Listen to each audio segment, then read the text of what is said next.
Welcome back to part 2 of how to reverse insulin resistance that I'm waiting in my car and have time to kill edition.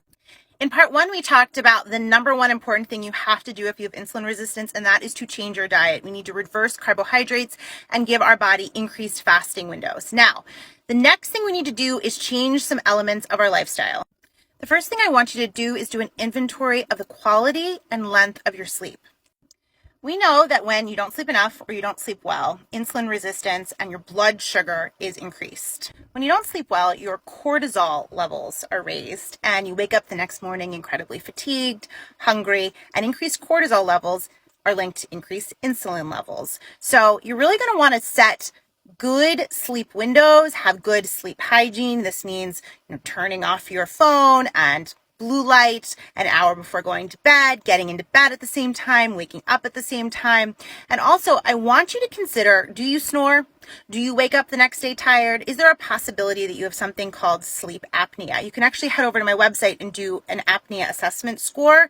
And if this sounds like you want to get checked out by your doctor, because treating sleep apnea can often lead to weight loss, even though they'll often tell you, hey, lose weight, and then you'll reverse your sleep apnea. It's a little bit of a chicken and egg situation.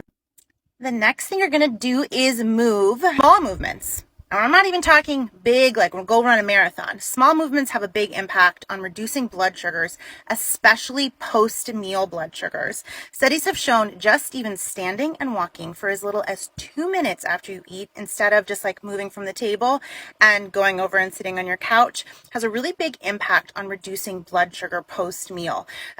Longer walks are even better. Slightly higher intensity, but still just walking at 15 minutes can reduce your blood sugar significantly. And finally, try to reduce stress. Now, this is a really tough one because we all are just filled with stress 24/7 in our work and our family lives, but taking some time to figure out what your biggest stress triggers are can help you naturally reduce your blood sugar. So a few minutes of meditation, learning some deep breathing exercises, finding an activity where your brain is kind of released from your body. Gardening, coloring, needle pointing, I don't know. Something that really relaxes you can be very helpful at naturally reducing your insulin and your blood sugar levels.